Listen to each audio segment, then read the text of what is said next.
Happy Thursday, everybody. I'm Tarek Patel. I'm Randy Rosenblum, and this is SoCal Prep Report.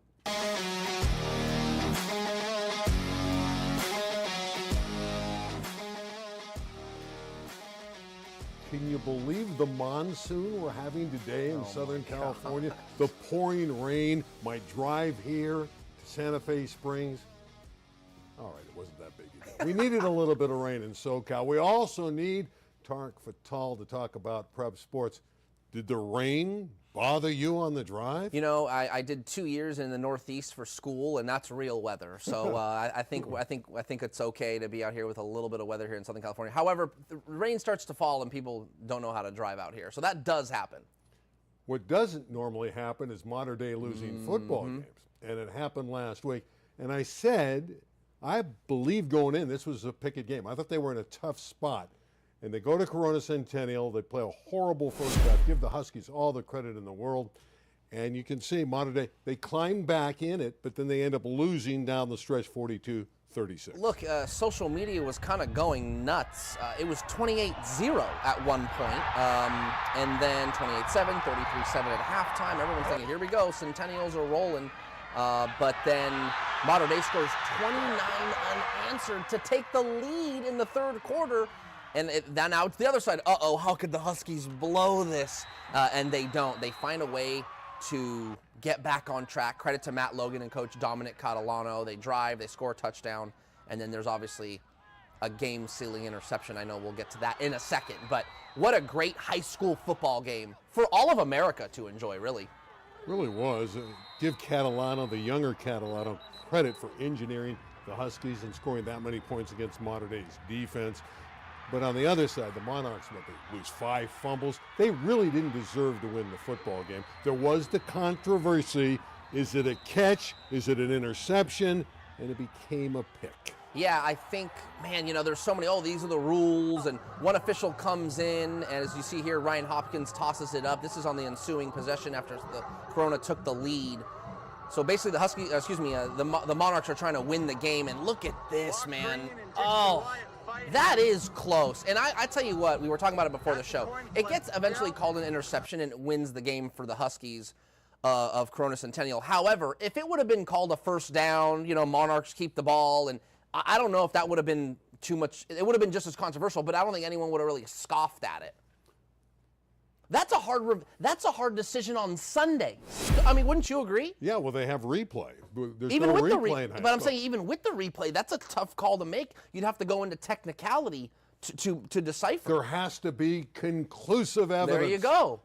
And I don't know.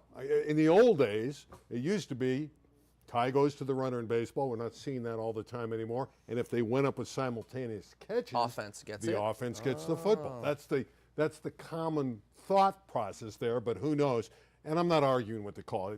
Again, Mater Dei didn't deserve to win the football game. They turned it over too many times. They played a very sloppy first half, and certainly Centennial took advantage and deserved the victory. All right, that's going to, send some reverberations down in not only the polls, but in the beliefs of some of these other schools that they can knock off the Monarchs down the road when it really counts. So let's go to the next game, which is another very prominent game. That's Mission Viejo.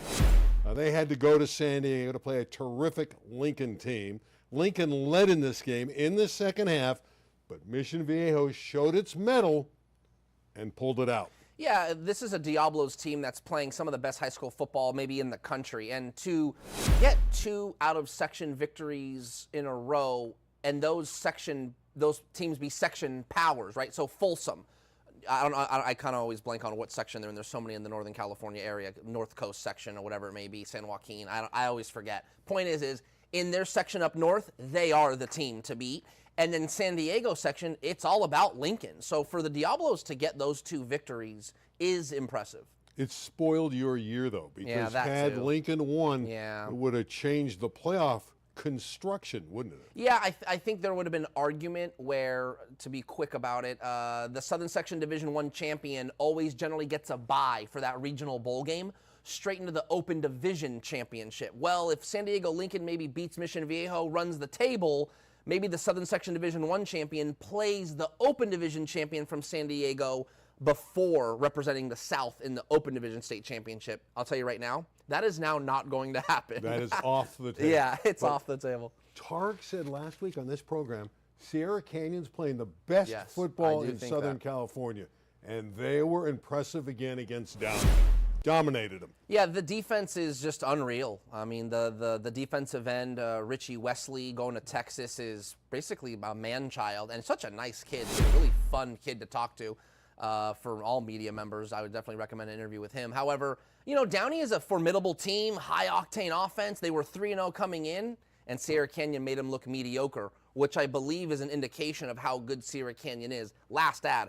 When we usually see Bosco and Mater Dei early in the season, they're rolling teams. Man, this team's good. Well, Sierra Canyon's doing that right now, and Mater Dei and Bosco aren't.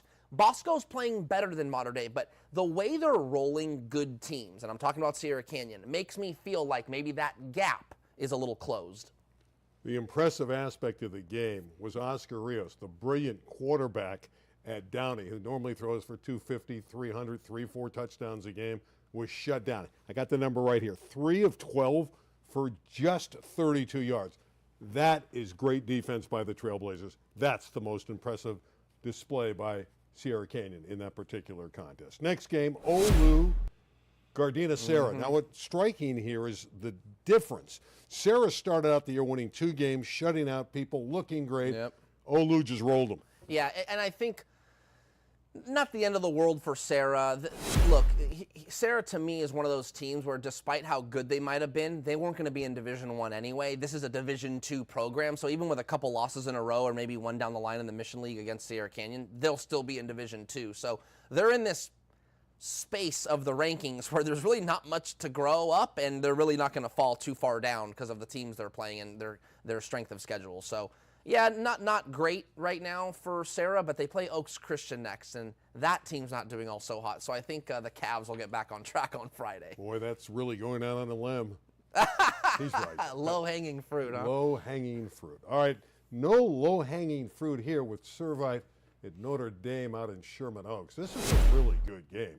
Notre Dame led. Servite came charging back. You could see it was 13-0 at one time.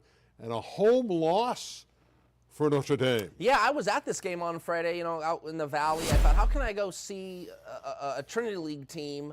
Okay, and I'll check in on Notre Dame, and here's why. Servite thumped Chaminade. So I thought, if I can go watch Notre Dame and see how they match up, that'll give me an idea, litmus test-wise, of where these teams are. And for Notre Dame, no question, just the score alone tells you, okay, they're better than Chaminade. I mean, this game was competitive. They were up 13-0. They turned over the Friars in the first 2 possessions and then scored on those turnovers. So Notre Dame is a very good team, despite being 2-2. But they were undermanned. Help is on its way. That was good. Mr. Stokes has got the uniform on, a 6'8" behemoth. Yeah, I gotta say, you know, your boy broke the news on this one. Was out to be able to get out to practice on Monday, but being there on Friday, I was hearing murmurs that Tyron Stokes, the #1 high school basketball player in the country at 6'8", 245 pounds, wants to play football. And so I said, okay, you know, so-and-so and so-and-so, my sources, you know, let me know what Monday looks like. And lo and behold, there he was out in pads and a helmet. So he needs 10 padded practices, which he technically can get with a Saturday practice, and maybe he'll play against Culver City. And if he doesn't, he'll play eventually. It's great that he wants to play football. I want to play Major League Baseball this week, but I'm not going to do it. Yeah, that's so a little... I think it's a little concerning physically. I know he's a great basketball player. You can argue if he's the best player in the country or not, but he's right up there. Now he's taking that chance. I get it. He wants to enjoy high school sports and get an opportunity. Last stat, I think it is refreshing. NIL, money, he's got an agent. Totally hear you. On this day and age, maybe not worth the risk. Here's what I'll say is pretty refreshing about his response. Why you want to do it? Could be the last chance I get to be a kid. You know what? I really, really like that perspective from a 17-year-old. Come on. Tyron, I'm older than that, and I'm still a kid. So you can be a kid the rest of your life. You know what he means. I know what he means. Damien's pretty good. Yeah, they are. Damien's pretty good. They took it to Tustin. Yeah, they did. Tustin's a talented team, but listen, James Stewart, the coach at Damien, you got to give him his kudos. This team is really, really good. And now you're talking, wait a minute, if they go win the Baseline League, they beat Rancho Cucamonga, they finish 9-1, 10-0, depending on how many teams are in the Division I playoffs, maybe they go Division I, which would be wild, but the Spartans are a very good football team. The most entertaining football team in the Southland may be Palisades in the city. Again, they put up a huge number against a Southern Section school. And again, just right in Jack Thomas, 6 touchdown passes every week. Yeah, you know, DeMar DeZern is one of the go-to targets out there, just committed to Oklahoma. So this Palisades team, I'm not exactly surprised. Now, they're not, from the scores I'm seeing, they don't really, it's like defense is optional a little bit. They kind of just go out there and want to outscore you, which is obviously how you win a game. You got to score more points than the other team. But I think you know. I just learned something. Oh, man. But I think you get what I'm saying. So they need to shore up the defense a little bit, but this is undoubtedly a open division city section club. This is as much fun as we've had in a long time on the show. Maybe for you. It's okay for me. Having a good time.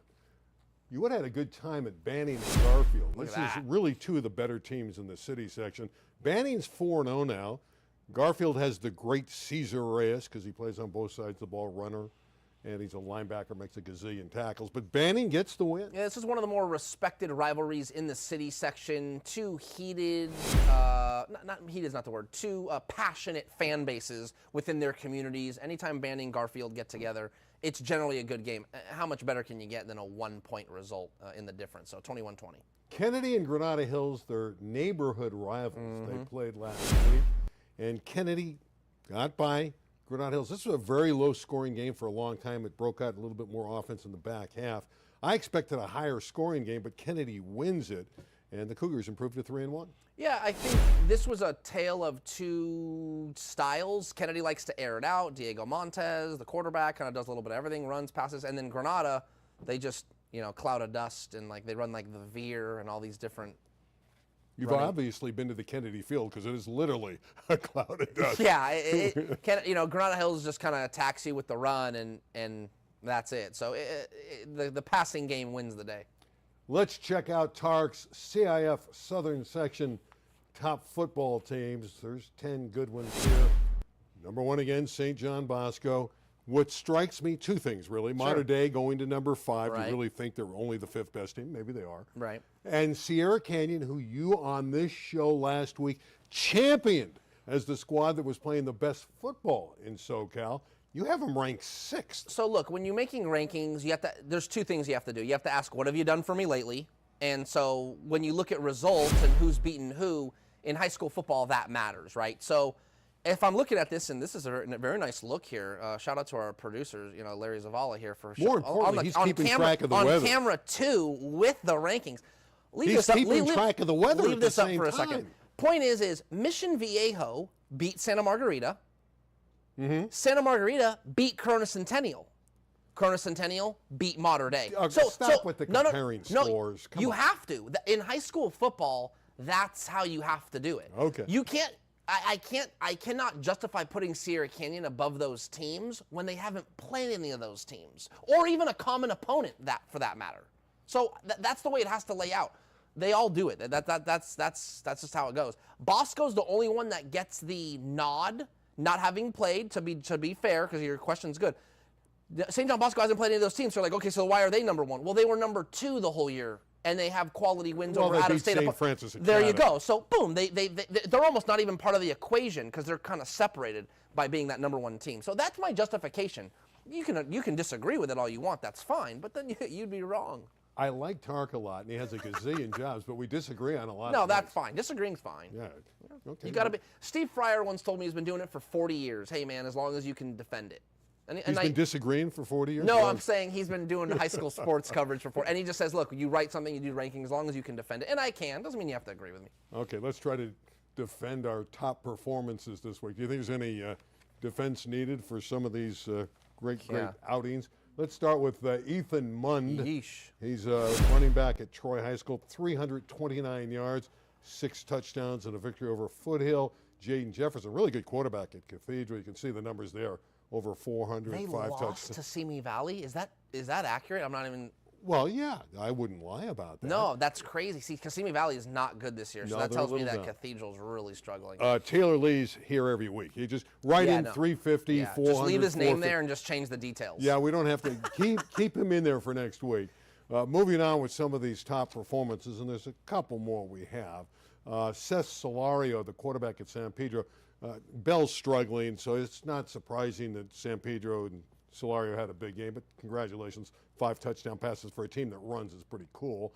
But the one in the middle there, and we talk about Dezern every week, we had a great game with the 3 picks and the one going back for a score, is Jaden Walk-Green, the DB from Centennial. Not because they beat Mater Dei in the 2 interceptions and the 1 touchdown. He also kicked 2 field goals in the game. Oh, I didn't know that. Yeah, I mean, this is one of the beauties of high school sports is there's so many great athletes that can do so many things to impact the game on Friday night. So there's some examples there. You didn't know about the 2 field goals? I didn't know about the 2 field goals. Yeah. And good baseball player, right? Center fielder type guy. You know what time Did you know that? No, I'm kidding. No, I didn't. Do you know what time it is? It's time for a point counterpoint.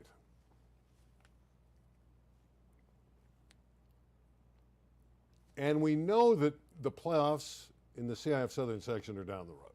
I get that. But are we in a position where we're going to have some parity come playoff time? So, Tarek, is there parity in D1 in the Southern section? Yes, the answer is yes. And I think I'm speaking for all of the high school sports community when I pray that we hope there is parity. So my answer is going to be a little more subjective, less about facts and more about feelings. Look, Centennial beating Mater Dei shows maybe that an immortal is bleeding. Maybe they are mortal. St. John Bosco, Mater Dei, are they up in the echelon of high school football that is so high that no one can touch them? That's been the case for the last 10 years. Only one other team has been in the Division I championship in those 10 years, not named Mater Dei or Bosco, and it was Servite in 2021. So is it possible that in 3 or 4 weeks here, we could see another team get to the Division I final, and that means knocking off one or both of these power programs? I think and pray that the answer is yes. You talk about a prisoner of the moment. Yeah, I am. There is a prime example of it. There is no parity in the Southern section. Forget one football game out in Corona. I know that it was a great game. Mater Dei was in a weird situation. Mater Dei is going to probably get beat again this week. We'll talk about that when they go to Gorman in Las Vegas. But there's no parity. It's Bosco and Mater Dei. It always has been, and it is right now, and it probably will be in the near future. They're the best 2 teams. This is a preseason game that really doesn't mean a whole lot. Mater Dei still can win the national title. If they win at Gorman this week, and again, I don't think they will, and then knock off Bosco a couple times and win the state, Mater Dei's right in the discussion to win the national title. So really the game didn't have a whole lot of meaning, except it was a great high school football game. There is no parity. There's no crying in baseball. There's no parity in the CIF Southern section, especially in D1. And you have no heart. Hey, I'm a bad guy. I mean, I admit that I'm a bad guy. Just calloused from all the winning that Mater Dei's been doing. Mean-spirited, you might say. All right, let's get a little serious here for a moment. You might be right. Go ahead. I could be right. That's why we have the discussion. Let's get an update on 2 fronts here. Bishop Montgomery. I know there's always traffic in that regard. And then Milliken, Long Beach Milliken now has some issues as well. Update on Bishop Montgomery. I reported today that the principal actually sent out an email telling freshman families and a couple other families that were already there before the transfer debacle that they can apply for hardship, a transfer hardship with the CIF, which basically allows them to transfer with no penalty. And what's funny about the email is it says in there, like, quote, Commissioner West will approve this transfer, end quote. And I'm just thinking, man, that's kind of a lot to promise. And so I asked the CIF for comment, and they said no comment. So I do think it's quite interesting, but it's out there now. We'll see how that goes. Listen, under the bylaws, if a discontinued program is in effect, generally the hardship will get approved. Right. So we'll see what happens. But what about Milliken? Yeah, Milliken is another one where now we're seeing the CIF crack down more on transfer paperwork. I can't go into too much detail, but it's obvious they have some type of technology that allows them to sort through addresses, account numbers, whatever, and flag any discrepancies or differences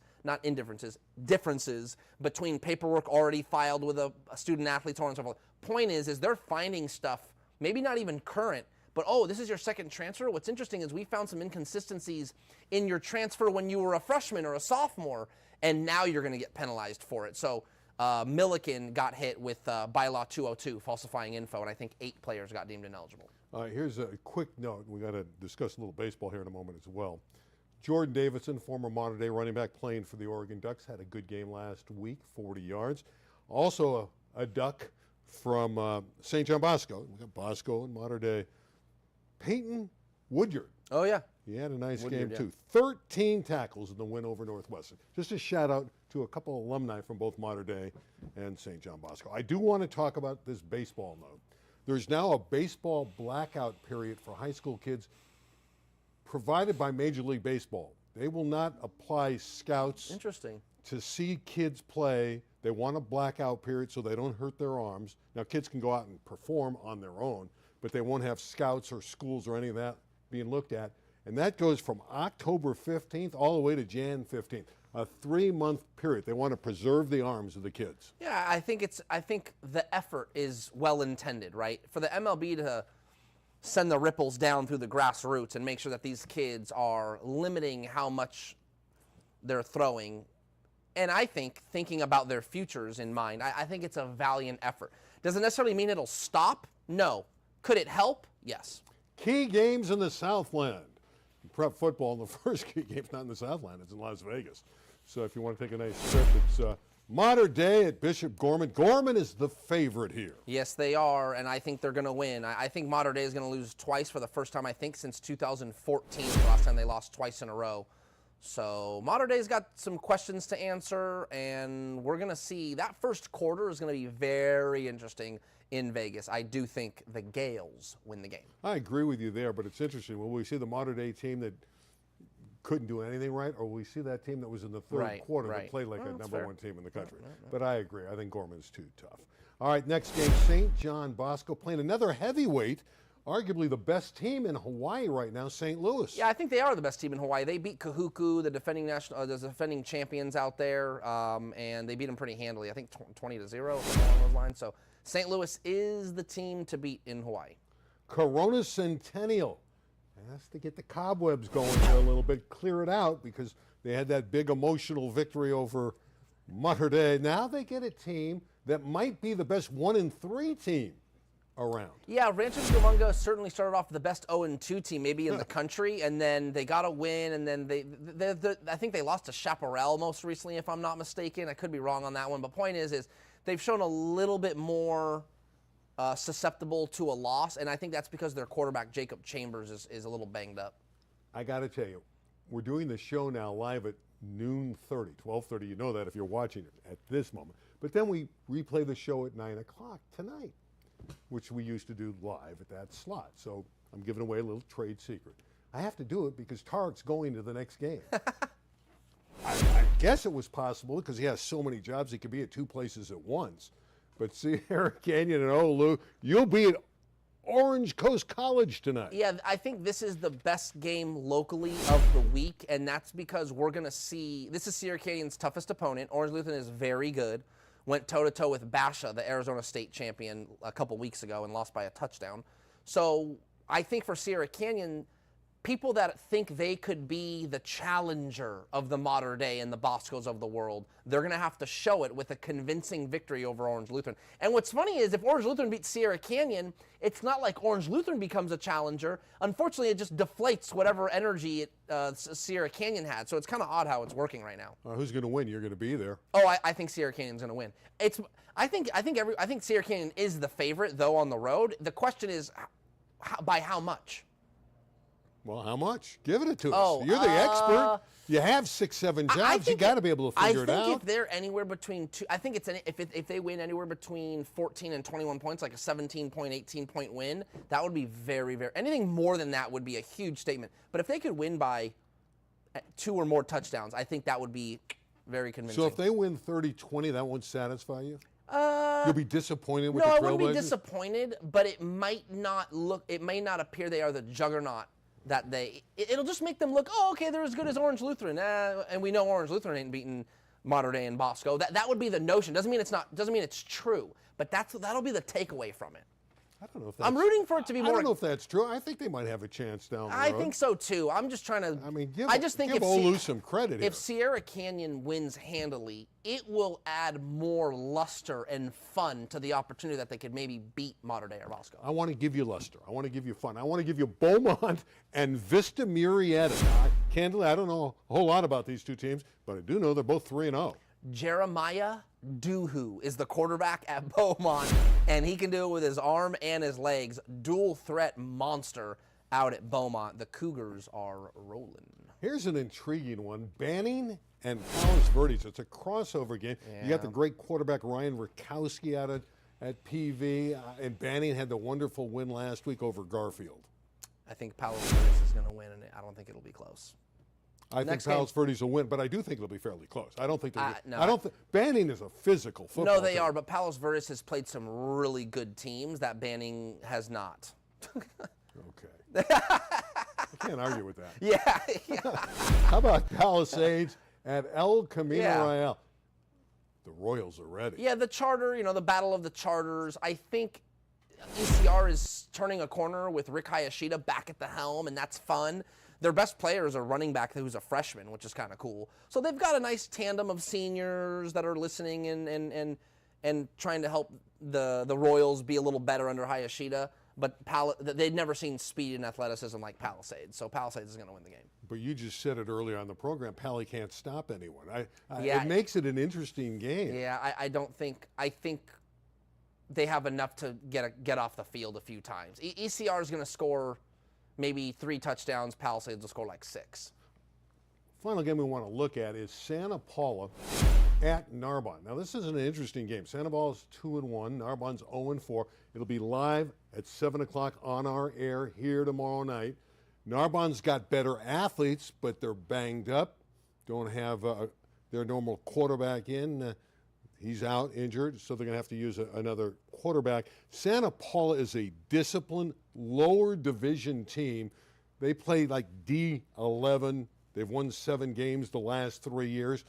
It'll be exciting to call it. I'll be joined by Chuck Price on the call tomorrow night. But I think this is a very interesting and what could be very close football game. Yeah, I think you're right. I think what's going to happen is you're going to see Santa Paula with a lot of stout, fundamental type game, discipline, to your point, and you're going to see Narbonne, like they always have, athletes. You're going to see some more athletes, but maybe not so disciplined. A touchdown called back because there was holding. I think you'll see a thinner sideline, so not a lot of depth. You might see a Narbonne team that's got 35 kids, and Santa Paula might show up with 50. And I say 35 and you shook your head, so maybe it's like 25 kids. It's 26 the last I checked, and that's before injuries. Yeah, so, look, and Narbonne, let's not forget, they've somewhat, I wouldn't say fallen on hard times, but given the fallout of Bishop Montgomery, part of that was what happened at Narbonne. Their championship got vacated. Everyone's moved on from there, the coach, the players, the families, even the guy that was supporting the whole thing, Brett Stay, which we now know, so. And Brett's been instrumental in helping games get back on TV, showing contrition, and we appreciate what Brett has done, and he wants to get some games on television. He's helped us through his sponsorships. He has a nice pizza place and a tire place, Lee's Tire. So thank you, Brett, for stepping up to the plate on some of these high school games. I do think it's an interesting game.